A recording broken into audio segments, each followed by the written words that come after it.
What's up, people? Welcome back to Invest with T-Claus. My name is Tevi, and this channel is dedicated to my investment journey, along with coverage on crypto, Tesla, Neo, Virgin Galactic, and ChargePoint. Come for the information, stay for the fun clips. So, as you can see, I'm currently at one of the superchargers in Kansas. This week's video, obviously I'm on the road, heading to Texas. So, a little bit different format, but essentially what we're going to talk about today is the earning call from Tesla. I'll then get into my takeaways. We'll cover a couple of news on how the cryptoverse is doing, and you probably noticed that things are moving on up, so that's positive. And then we'll close out the video with my weekly performance review expressed in percentage gain or loss. So anyways, here we are. You can see the chargers, car, and when I come back in, we'll talk about how Tesla did. One thing I should mention is that Tesla released the subscription for FSD. I've been using it. It's pretty cool. But anyways, we'll talk more about that when we come back. Let's get into it. All right, so if you recall, Tesla produced and delivered over 200,000 vehicles in Q2. They achieved an operating margin of 11%. And for the very first time in its history, Tesla has achieved over $1 billion of GAAP net income. I mean, this is huge, right? So if we switch over to the financial summary, as you can see here, the column highlighted in red is your Q2 earning results specifically. And the one over to the right is going to be your year-over-year comparison between Q2 2021 and Q2 2020. The first thing that jumps out at me is that pretty much everything across the board has a noticeable improvement, right? So again, pretty much look everywhere here, nothing but positive numbers. One of the favorite talking points that Tesla bears have is the regulatory credits. But you can see, so of the revenue that they earned in Q2, it is a 17% decrease year over year for how much they were able to book. And it is also, if you notice, the lowest in the past year of any quarters that they were able to capitalize and recognize, I should say. If we look at automotive revenue specifically, it grew 90% year over year, while again, the contribution for credits decreased by 17%. Another telling metric here is going to be the automotive margin at 28.4%. It is the highest it has ever been, and this is thanks in big part to a lot of the efficiencies that Tesla has been finding and improving upon. If we switch down to the operational summary, we can see a year-over-year decrease of the Model X and Model S, and that is attributed to the refresh and ramping back up of those two models. So I would expect that at a minimum, we would get back to these levels here or higher over the next couple of quarters. Another line item on the operational summary that's not getting as much credit as it should is the solar deployed as well as the storage deployed. And if you look here, it's 215% year over year and 204% year over year. And that is in big part to Megapack and the various projects that Tesla has had around the country and around the world, realistically, from California to Australia, Texas, Puerto Rico, South Africa, just to name a few. And the last item here to mention is obviously it has to do with the supercharger network. And you can see here a 46% year-over-year increase. And this is before they opened the network to non-Tesla users. So everyone who is not a Tesla user will have access to the supercharger network, and that's going to be later this year. Tesla did say that they would open up the network. They will add an app, non-Tesla users, as well as a connector in the US. In other geographies, so China and pretty much anywhere in the world, it's the same connector that Tesla uses as everybody else. So that's an easy, just open it up to everybody else and they'll be able to go and use it. The last item to touch on here is vehicle capacity.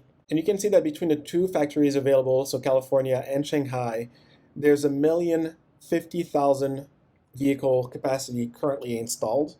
But more importantly, pay attention to the market share growth since Q2 of 2018. So starting right here, do you see how quickly the US shot up? Europe also going up, and China ramping up like crazy.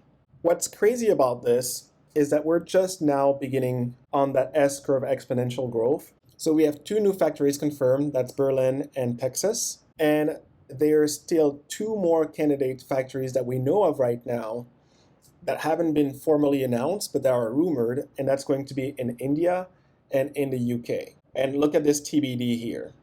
And we still have the Semi, still have Roadster, future products, so that Model 2 that we've been talking about, Cybertruck, all in the pipeline for Tesla. Last few items to mention here. Elon, during the earning call, revealed that he will no longer lead the earning call or attend unless it's absolutely needed. This is, of course, so that he gets more time to focus on what he actually cares about, and that's going to be engineering and product innovation. I would agree that this is certainly a better use of his time, but he'll be missed. I'm certainly going to miss, hearing him on the calls and the insight that he provides. That said, he's active enough on Twitter that we should be getting plenty of those gold nuggets in real time. The last thing here to mention, again, is full self-driving subscription. Now, again, I mentioned that, of course, I had to go ahead and purchase it because I've been waiting to try it out myself. And I gotta say, I'm blown away. Definitely blown away by the system. What's more impressive to me is that this isn't even version 9.1 beta. But it's by far better than any other driver assistance system that I've used to date. And that includes BMW, Mercedes, Toyota, Mazda. I've used the GM system. There's just no comparison. It's one of these things that you have to try for yourself to truly understand and appreciate how well it works. Yes, there's still more to do, but it's by far and away better than anything else, in my opinion, that I've tried. All right, so switching over to the crypto world, a couple of big headlines this week. First one, we have the Brazilian central bank projects significant migration to the digital payment, and basically their thoughts here is that a central bank digital currency can expand financial inclusion and reduce the cost and time of cross-border transaction. If we scroll further down, you can see here that according to their director, a significant migration from paper currency to digital means of payment will take place in the next few years. So that's one of them.